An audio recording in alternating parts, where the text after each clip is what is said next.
बेटा हम लोग चैप्टर 14 कर रहे हैं। चैप्टर का नाम है व्यस्क अवस्था में पोषण या न्यूट्रिशन इन अडल्टहुड। इस चैप्टर में हमने पढ़ा था कि हमने व्यस्क को क्रियाशीलता के आधार पर, मतलब उनके वर्किंग कैपेसिटी के अकॉर्डिंग हमने उनको 3 पार्ट में हम लोगों ने उसको 3 भागों में हमने उसको विभक्त किया था। अब ये है कि जरूरी नहीं है कि कम पैसे वाला व्यक्ति, अधिक क्रियाशील वाला व्यक्ति अच्छा भोजन नहीं कर सकता। जैसे जैसे शारीरिक क्रिया बदलती रहती है वैसे वैसे हमारे शरीर के पोषक तत्वों की आवश्यकता भी घटती बढ़ती रहती है। बच्चों, साधारण व्यक्ति को भी कैलोरी की आवश्यकता होती है, तो अधिक क्रियाशील व्यक्ति को भी होती है। जैसे साधारण व्यक्ति है कोई, ठीक है, उसको काम करने के लिए 450 किलो कैलोरी की आवश्यकता है, तो वहीं जो व्यक्ति अधिक क्रियाशील व्यक्ति है उसे 925 किलो कैलोरी की ज़्यादा आवश्यकता होती है।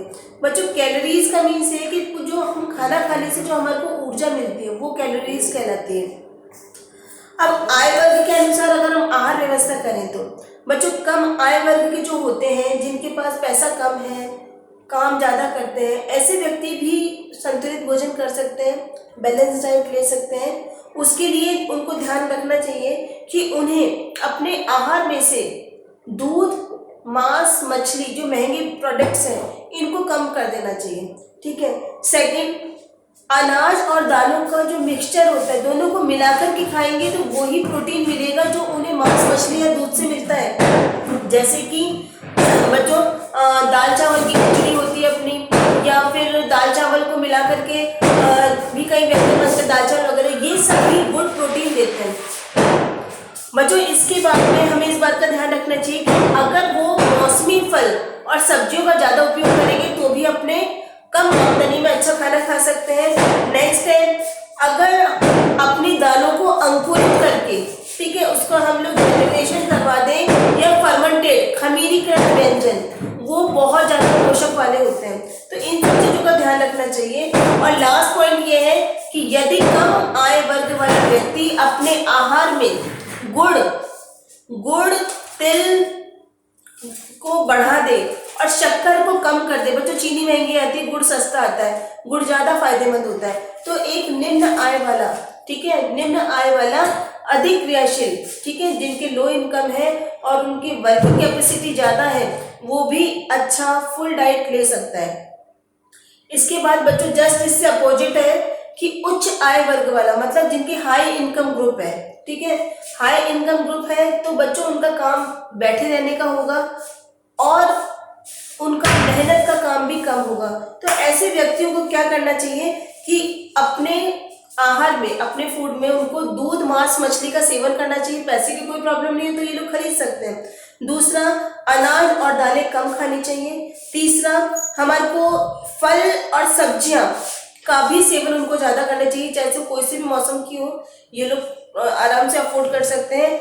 वसा तेल उच्च वर्ग वालों को कम से कम यूज़ करने चाहिए, क्योंकि ऑलरेडी ये मोटे होते हैं, तो इनको अपनी हेल्थ के अकॉर्डिंग ध्यान रखना चाहिए, ठीक है। अब ये है कि कम मूल्य का संतुलित भोजन कैसे करें। बच्चों, नेक्स्ट पॉइंट हमारा यही है कि अगर हमारे पास पैसे कम है, उस पैसे में हम कैसे संतुलित भोजन का कर सकते हैं। तो इसमें यह है कि बच्चों, एक अनाज की जगह हमें 2-3 अनाज मिलाकर के खाना बनाना चाहिए। नेक्स्ट है,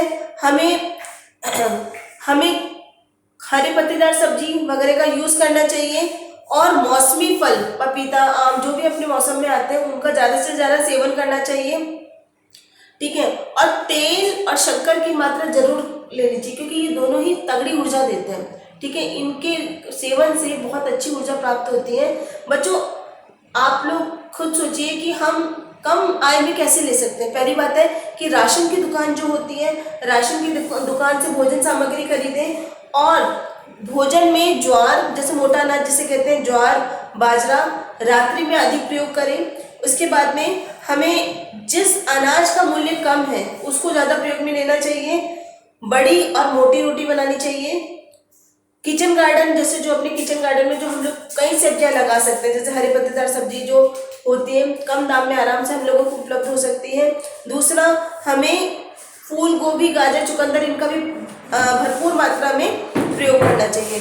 घर का बनाया हुआ भोजन जो होता है वो कम खर्चीला होता है, इसलिए खाना हमेशा अपने घर पे ही खाना चाहिए और अपने टिफ़िन में भी ले जाना चाहिए, ठीक है। क्योंकि निम्न आय वर्ग है, काम पे जाता है तो टिफ़िन साथ जरूर जाते हैं। ये बात का भी ध्यान रखना चाहिए कि अगर हम किसी भोजन को भाप में पकाते हैं तो वो ज़्यादा अच्छा है, घी तेल में फ्राई करने के बजाय, ठीक है। शक्कर के बजाय हम लोगों को गुड़ का प्रयोग करना चाहिए और मौसमी फल का जरूर से जरूर, फल और सब्जी दोनों का सेवन करना चाहिए। लास्ट पॉइंट है इसमें कि जो प्रिजर्वेटिव जो फूड मिलते हैं बाजार में, जिनको संरक्षित करके रखते हैं, वो बहुत महंगे होते हैं, ऐसे भोज्य पदार्थ का सेवन नहीं करना चाहिए। तो बच्चों ये चैप्टर हमारा आज का यहीं खत्म हो रहा है। नेक्स्ट क्लास में हम लोग चैप्टर 15 स्टार्ट करेंगे। इससे पहले आप लोग अपने एग्जाम के लिए पढ़ते रहिए, 31 को आपका पेपर है। कोई भी प्रॉब्लम आती है मुझसे पूछिए, क्लास में आइए आप लोग, मैं रेगुलर स्कूल आ रही हूँ। जैसे भी आप लोगों को उचित लगे आप लोग कीजिए। Thank you.